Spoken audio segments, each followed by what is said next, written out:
South ఇండియాలోనే biggest sorry store మన Varahi silks మన విజయవాడ ఎంజీ రోడ్ లో డిసెంబర్ 4వ తారీఖున ఘన ప్రారంభం.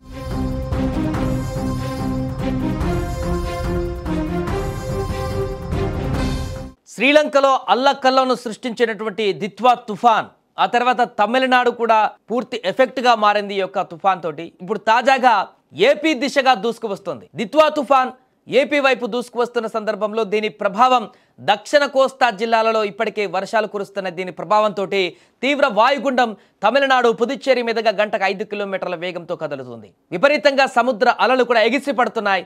ఈ క్రమేణి బలహీనపడుతుంది ప్రస్తుతానికి. దీని ప్రభావంతో ప్రకాశం, నెల్లూరు, తిరుపతి జిల్లాలలో భారీ వర్షాలు కురిసేటువంటి అవకాశం ఉందని విపత్తుల నిర్వహణ సంస్థ తెలిపింది.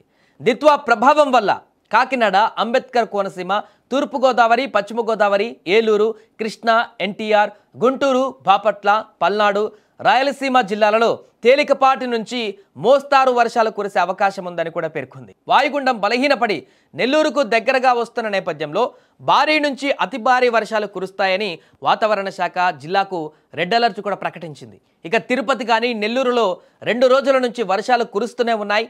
దీంతో జనజీవనం పూర్తిగా అక్కడ స్తంభించిపోయింది. మరోపక్క సముద్రాలంలో అలలు ఎగిసి పడుతున్నాయి. విపరీతంగా అలల పోటు అక్కడ కనపడుతుంది. తీర ప్రాంతాలలో ఆ యొక్క సముద్ర ఉగ్రరూపం కనపడుతుంది. పలు ప్రాంతాలలో సముద్రం 4-5 మీటర్ల వరకు ముందుకు చొచ్చుకు వచ్చింది. తీరం వెంబడి ఈదురుగాలులు వీస్తున్నాయి. దీనికి తోడు చలి కూడా ఎక్కువగా ఉంది. తుఫాను కారణంగా తిరుమలలో చిరుజల్లులు కురుస్తూనే ఉన్నాయి. దీంతో భక్తులు తీవ్ర ఇబ్బందులు ఎదుర్కొంటున్నారు. శ్రీవారి ఆలయ ప్రాంగణం నిర్మానుష్యంగా మారింది. దట్టమైన పొగమంచు తిరుమల కొండలను కమ్మేసింది. దీంతో తిరుమలకు వెళ్ళేటువంటి భక్తులకు కొంచెం ఇబ్బందికరంగా మారింది.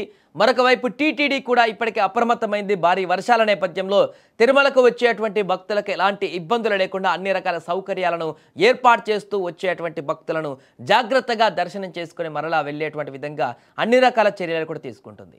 మరొక వైపు మిగతా జిల్లాలలో నెల్లూరు కానీ, తిరుపతి కానీ, అదేవిధంగా చిత్తూరు జిల్లాలలో కానీ, ప్రకాశంలో కానీ పూర్తిగా అక్కడ కొంత ఎఫెక్టెడ్గా కనపడుతున్నటువంటి ఏరియాలు ఏదైతే ఉన్నాయో పశ్చిమ గోదావరి, తూర్పు గోదావరి, ఏలూరు కానీ, ఎన్టీఆర్ కానీ ఇలాంటి జిల్లాలలో కూడా అధికారులను అప్రమత్తం చేశారు. ఎందుకంటే ఒకవైపు చూస్తున్నాం శ్రీలంక ఎలాంటి పరిస్థితులను ఎదుర్కొంటుంది. పూర్తిగా అల్లకల్లోలంగా మారి అక్కడ తీవ్రమైనటువంటి మరణాల సంఖ్య కూడా పెరిగి అక్కడ ఒక రకమైనటువంటి విచ్ఛిన్నకరమైనటువంటి పరిస్థితి ఏర్పడింది శ్రీలంకలో. ఎక్కడ చూసినా నీళ్ళే అక్కడ కనపడుతున్నాయి శ్రీలంకలో ఈ యొక్క తుఫాన్ ఎఫెక్ట్ తోటి. మరొక వైపు తమిళనాడులో దీని ప్రభావం అధికంగానే కనపడుతుంది. అక్కడ కూడా భారీగా వర్షాలు రావడంతో వరదలు కూడా సంభవిస్తున్నాయి.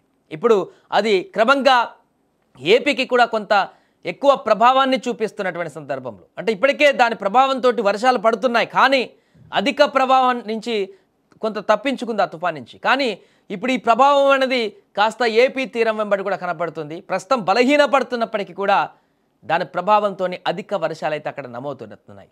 దీంతో ఈరోజు కూడా ఇక్కడ చెప్పినటువంటి ప్రధానమైనటువంటి జిల్లాలు ఏదైతే ఉన్నాయో నెల్లూరు, తిరుపతి లాంటి జిల్లాలు రెడ్ అలర్ట్ ప్రకటించారు.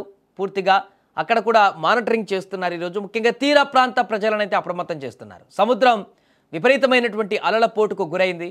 4-5 మీటర్ల వరకు ముందుకు చొచ్చుకు వస్తుంది.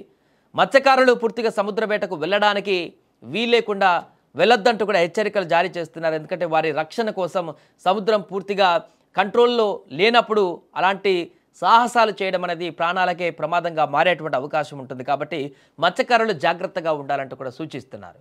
మరొక వైపు ప్రజలు కూడా బయటికి వెళ్లకుండా, అత్యవసరమైతే తప్ప బయటికి వెళ్లకుండా జాగ్రత్తలు తీసుకోవాల్సినటువంటి పరిస్థితి ఉంది.